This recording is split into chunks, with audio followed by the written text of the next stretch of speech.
Well, good morning, everybody. Last week, we began our December series talking about what it means to be family of Christ.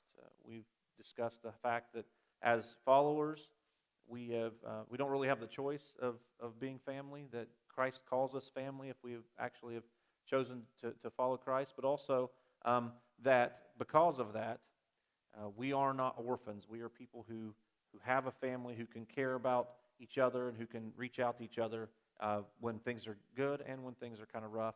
And sometimes we forget that, and sometimes we don't really work. Geez, this sucks. This is dumb. It is. No, it is. This sucks is up there. No, it's just so different. That's the difference between doing what I do and doing a performance, is you can just kind of get up and do it the same way every time. I can't do that. I don't know what will happen if we ever go to 2 services. Good morning, everybody. So last week we began our series called Home for Christmas, and we're talking about the fact that as a community of faith, we talk about a lot of other ways, but honestly, in Scripture, we are called to be a family. And that means that we are not orphans, we are not alone in this Christian walk, but it also means that we don't really have a choice of whether or not we're family. Christ calls us family and says that if we place our faith in Him, that we are brothers and sisters. And so we have to figure out how to live together and how to support each other. If you were to ask a kid what their favorite thing about Christmas is, most likely they're going to tell you that it's the presents. Now, I know in Sunday school classes they'll probably say Jesus' birthday and things like that, but let's face it, even when we were kids, we enjoyed talking about Christmas and singing the Christmas carols and things like that. But our favorite thing was getting the presents. And I want to tell you a little bit of a story about my brother. He, back in the 80s, the old days, they had these things that came out called the Wish Book from Sears. And you would go through it, and there were all kinds of different things in it. And in the back half, they would have all the toys that existed at that time. It's kind of like Amazon.com. Before Amazon, it was all on paper. And so Pastor Steve would take that, and he would go through it, and he would pour through it, and he would circle things. And he would memorize the descriptions. And probably, honestly, if you would ask him any time, you might even be able to ask him now how much a certain toy he wanted in 1987 costed. He would remember, because he carried that book around. It was like his best friend before Christmas. He'd get it like in August or September, and he just poured over that thing. Now me, I struggle a little bit with giving gifts, not because I have a problem with it or whatever. I have a hard time thinking about the right thing and getting the right thing. But and I don't know if you are like this, but I've got these family members who are not great gift givers. They don't really. They give you just kind of the weirdest, cheapest, not thoughtful things you can imagine. I've got different family members who are like that, and we know gift giving is part of the Christmas season. And we know, it has to be, but because it's built into the culture. And for most of us, what we try to do when we're giving a gift, we try to be thoughtful. We try to make it meaningful. We try to make it something that they actually want. And so different ones of us respond differently. You may actually get really excited about going out and finding the perfect gift for somebody. Maybe that's one of your love languages, and so you go and you just look for everything, and you'll shop until you find that perfect gift. And others of you are probably fearful because you get racked with anxiety because you don't know if you're going to get the right thing, and if you get the wrong thing, people may be upset and they may be disappointed. And so the Christmas season, the idea of giving gifts is just nerve-wracking to you. Or sometimes you think of it as exhaustion because you just think, I'm tired, I don't like to shop, people are shoving and all that kind of stuff. And so it's just that might be your response to gifts. Or you may be one of those Black Friday warriors who goes out and is ready to get into a brawl to find out, to grasp a hold of the most recent hot toy. I don't know what it is, but how you respond to Christmas. But the truth is, it's kind of hard to escape the fact that gifts are part of this season. Okay, well, sometimes as Christians we react against that. We get frustrated because of the commercialism and all those types of things. But as we go through our scripture today, which is going to be in Matthew 2, we're going to look at the idea that gift giving has been part of Christmas since the very beginning. So we're going to start with Matthew 2, verse 1. Jesus was born in the town of Bethlehem in Judea during the reign of King Herod. About that time, some wise men from eastern lands arrived in Jerusalem asking, "Where is the newborn King of the Jews? We have seen his star as it rose, and we have come to worship him." Herod was deeply disturbed by their question, as was all Israel. He called a meeting of the leading priests and teachers of religious law. "Where did the prophets say the Messiah would be born?" he asked them. "In Bethlehem," they said, "for this is what the prophet wrote. O Bethlehem of Judah, you are not just a lowly village in Judah, for a ruler will come from you, who will be the shepherd for my people." Then Herod sent a private message to the wise men, asking them to come see him. At this meeting, he learned the exact time when they first saw the star. Then he told them, "Go to Bethlehem and search carefully for the child, and when you find him, come back and tell me, so I can go and worship him too."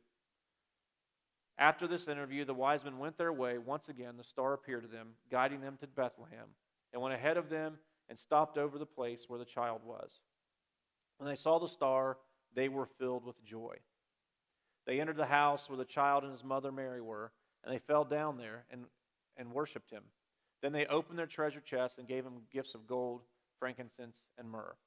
But when it was time to leave, they went home another way, because God had warned them in a dream not to return to Herod.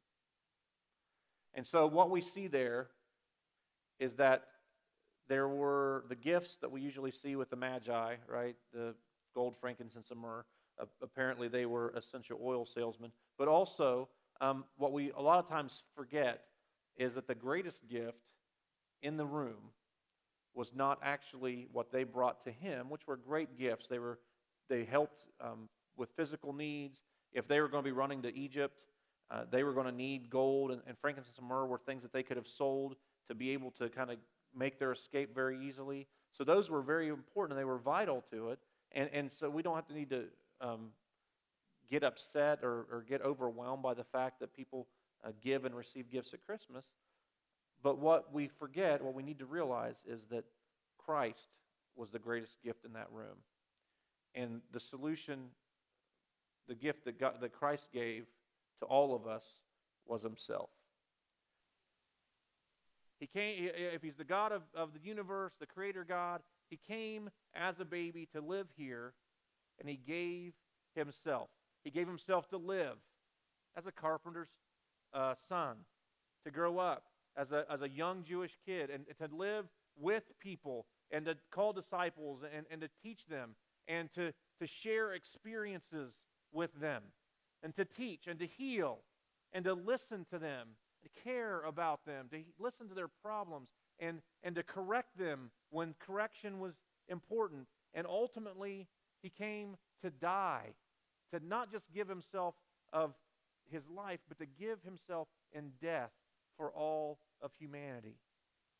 It was an amazing gift that we still, 2,000 years later, cannot fathom. He came to forgive us while he was living, but also to provide forgiveness in his death. Jesus gave himself, and he wants the same thing from you. It's so often we look at this and we look at these gifts and we things like that, and we talk about this idea that we're family. And nothing says family. If you have family members and you are part of a family, you realize that means that they know everything about you, but also that it is important so often to give of yourself even when it's not convenient, even when it's not what you want to do. Those of you who have been parents or grandparents know that when those kids start puking, you have no desire to clean it up. But you do it. Because being a parent, being a family member means giving yourself even when it's not convenient or pleasant. He wants the same thing from us. And I want to read a passage. Actually, I'm not going to read the passage. I'm reading from John 21. She can come up now. This is one of our recent additions to Kids Space. Actually, she's in the generator. She's too old for Kids Space. I asked her this morning if she would read this when she came in, and she said she would. I want you to introduce yourself, first of all. I'm Karina Berry. Okay. You're a bit dramatic, aren't you? Yep. Okay. So, we're going to go to John 21, where she's only going to read 3 verses, 15 through 17. I'm going to hold this while you read, okay? Please. Are you ready? Okay. Don't get nervous. When they had finished eating, Jesus said to Simon Peter, "Simon, son of John, do you love me more than these?" "Yes, Lord," he said. "You know that I love you." Jesus said, "Feed my lambs." Again Jesus said, "Simon, son of John, do you love me?" He answered, "Yes, Lord, you know that I love you." Jesus said, "Take care of my sheep." The third time he said to him, "Simon, son of John, do you love me?" Peter was hurt because Jesus had asked him the third time, "Do you love me?" He said, "Lord, you know all things. You know that I love you." Jesus said, "Feed my sheep." Thank you very much. High five. Do you high five and bump knuckles? I'm not a little old school. Okay, they turned it off on me. I like holding microphones sometimes. Thank you very much. In this story, okay? In this story, we are post-resurrection. Jesus has already died. He has already risen from the dead. People have already seen him. Multiple people have already seen him. And he's sitting on the beach. He's like with the pina colada. He was sitting on the beach, eating breakfast with his friends, and he looks at Peter.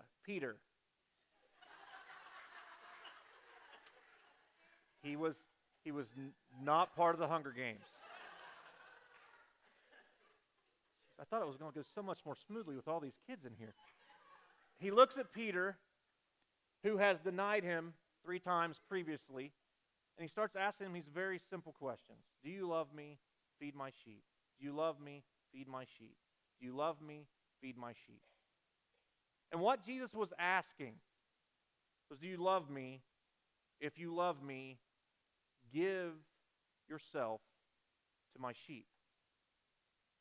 After this, he talks about how, the next section, he talks about how one day Peter will not go where he wants to go. Someone will lead him where he doesn't want to go. He will be put to death as a result of preaching the gospel of Jesus Christ. He was asking Peter to give himself for the church. Peter, if you go through the whole idea of the apostles, Peter being the founding father of the Church of Jerusalem, what he was asked to do was not somehow different or more than what each of us is asked to do. He is the type, he is the archetype, he is the example of what Jesus wants from all of those who follow him, whether they're older, whether they're younger, whether they were raised in church, whether or not. He wants them to give themselves. And I'll just tell you guys, the bottom line is this, and you may have a hard time with this, understand this, but you are the best gift that you can give your church family. You, whatever you are, in all of your glory or lack thereof, are the best thing that you can give your church family. We struggle sometimes, maybe sometimes because of our family issue, our own personal family issues, maybe because of what we talked about last week where we've had other families, church families have hurt us or whatever. But I'll tell you, and we build up barriers and walls and things like this. And then we go into another church, and it's kind of hard. Or maybe we come to know Jesus, and we come to a church, and we just don't know because it's all new to us. And we struggle, and we don't know what it is that we should do. And we just, it's hard, and it's uncomfortable. But we need to realize if we truly look at our church family as family, we are to give ourselves. I'm going to ask you a quick question, and I want some different answers. And it doesn't just have to be kids. It can be adults too. What's the best gift you ever got? Okay, James Roush? Okay, the idea is to have an answer before you raise your hand. What? A puzzle book. Gabe? A robot dog? And your mom's saying you never got that. Jim? Aww. Awesome, Jim. Bonus points. Tristan, are you going to give me a real answer? Okay. That blanket, cool. Any adults have any stories, anything that you can remember from your childhood or anything that was your favorite gift? Amber? Roller skates. Roger? Oh, Red Ryder? Was it a Red Ryder? Yeah, it was. Allison? Sewing machine. All right, cool. Strawberry. Anybody else? Yeah, Luke. Okay, Christian's not yours. All right. In the back.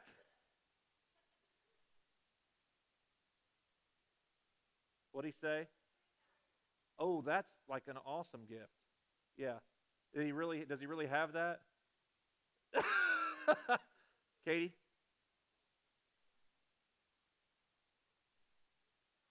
Okay. Anybody else? James, you've already said your favorite gift. How could you have another one? All right. Anybody else? Any other adults?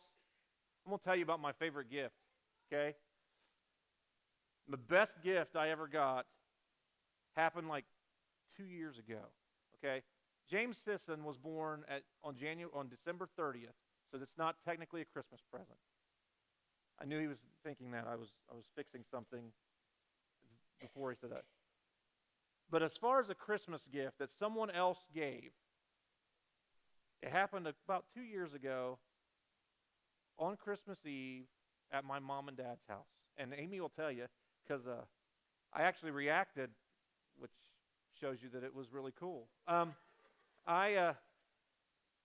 Growing up, I was a Reds fan. I still am. It's just harder now. And I had my two favorite players were probably the same two favorite players as most of you in this room were Johnny Bench and Pete Rose. Johnny Bench being the like by far. I mean, he was a tick above Pete quite a bit, but he was my favorite player, hands down. And honestly, he was a catcher, but he was just in the 70s and 80s, early 80s. He was Cincinnati baseball to a great extent. So a few years ago, my boys opened up a present, and they had these massive posters with Pete Rose. They were Pete Rose, and they had his autograph at the bottom. And I was like, they were like, who is this guy? And I was like, why don't I get one of those?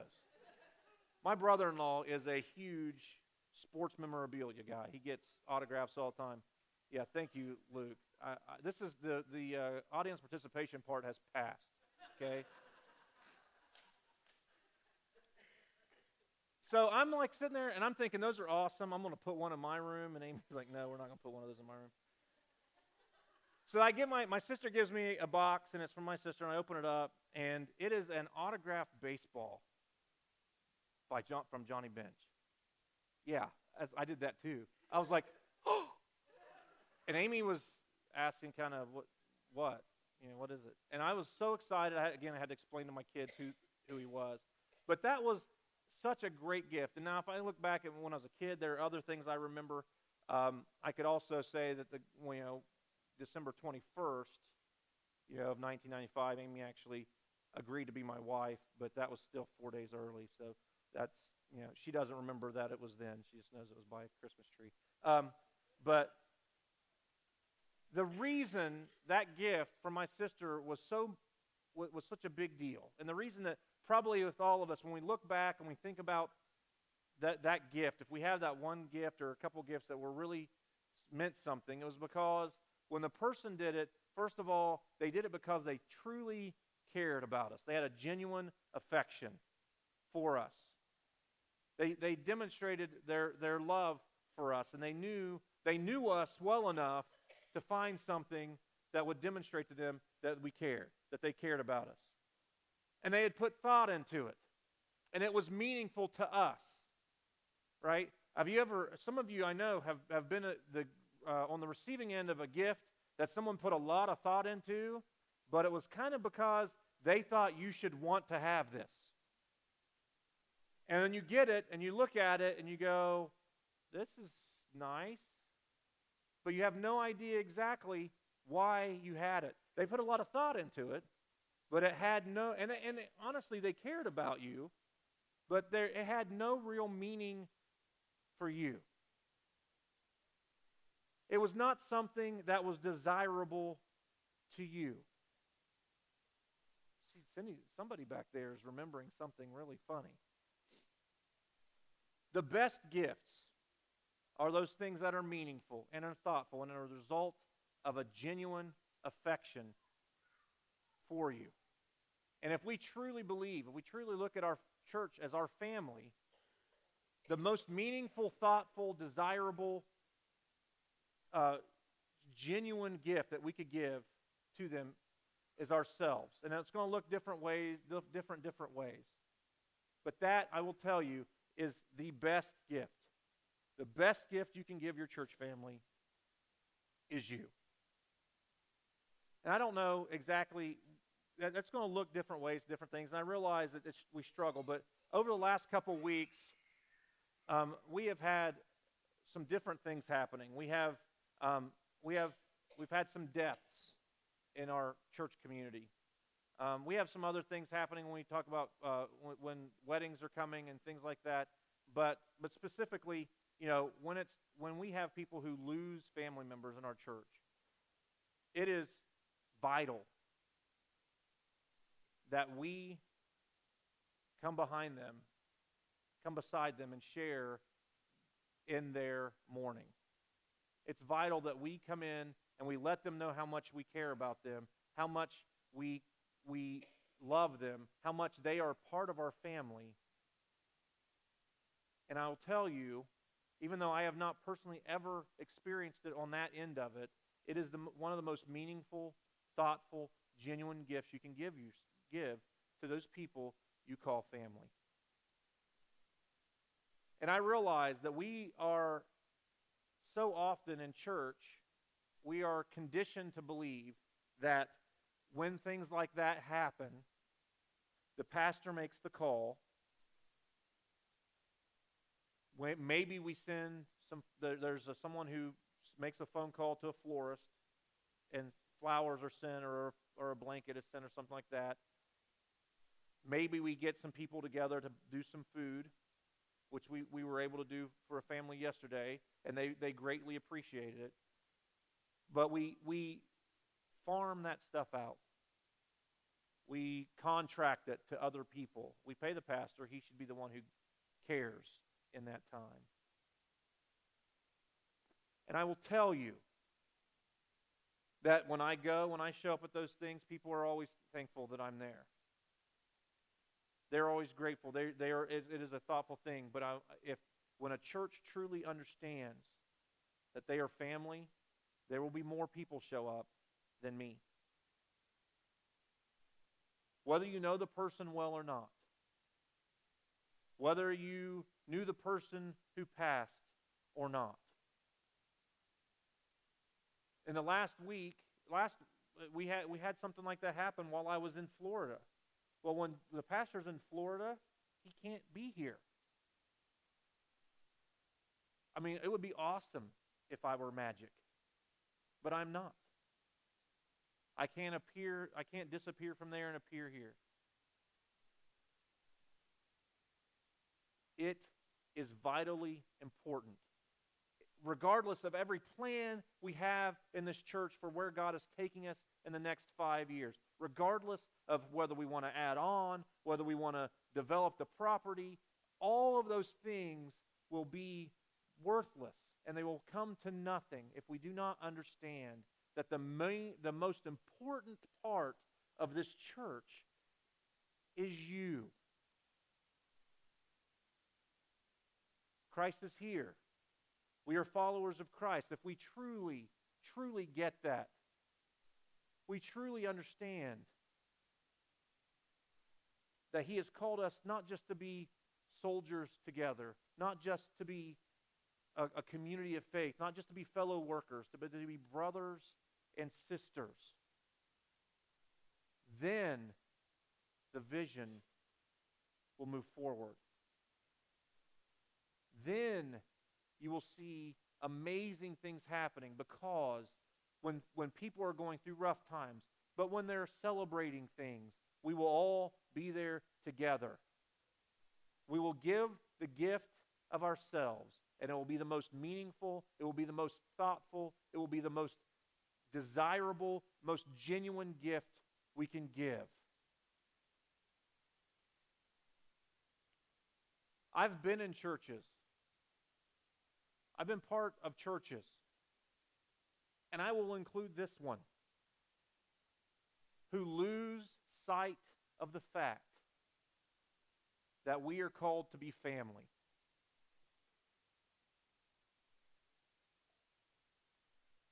And when they lose sight of the fact that they are called to be family, it is much easier to leave. When they lose sight of the fact that we are called to be family, it is much easier to let someone else do everything. When you lose sight of the fact that we are called to be family, it is so easy to get down on the people who you believe are failing miserably. But when you remember, when they fail, you come beside them. You forgive, you restore, you walk with them. Sometimes you correct. When things need to be done, you look for the opportunities to be part of it, to at least know what's going on. You look, you want to do that, not just because it's what you do when you're part of a church, but because these are your people.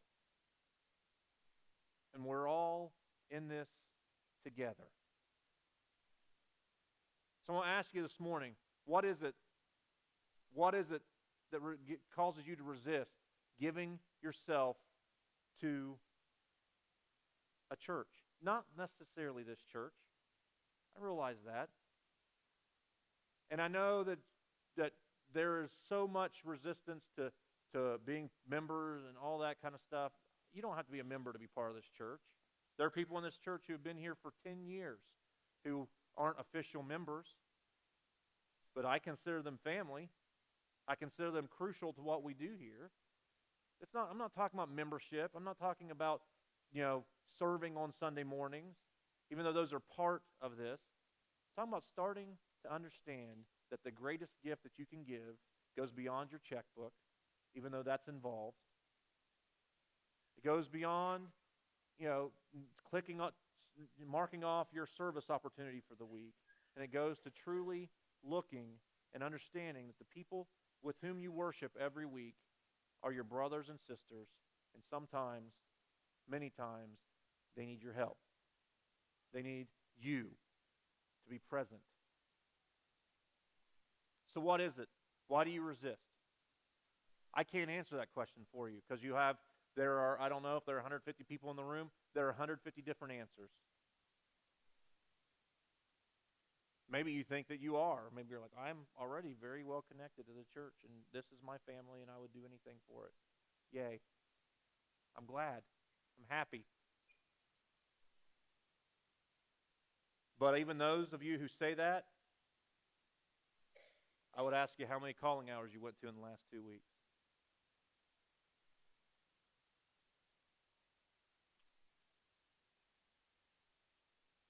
Why do we resist? And how can you begin expressing the greatest gift you could give to the church, which is yourself? Now, I realize, theologically speaking, Jesus is the greatest gift. But if we are already followers of Christ, the understanding is He's already here. Now we are in the position of Peter. We are called to give ourselves for the sheep. Would you stand with me, please? Steve, you can come on up. Heavenly Father, I thank you for, it's been a crazy morning, Lord, but I appreciate it so much. I love you. I thank you for the opportunity that you have given, that you've brought our kids in here, and even in the midst of some of the different adjustments we've had to make, that those things have gone, it's just been fun. I appreciate the fact that I'm glad that we have kids, God.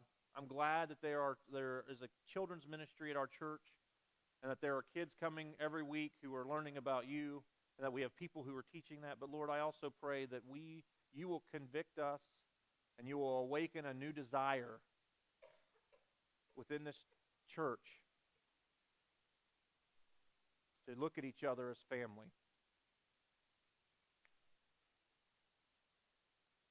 And to take with it the responsibilities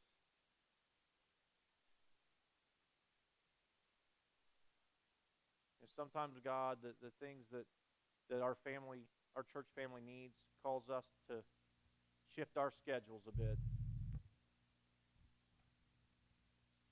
Sometimes we have to re-examine and restructure.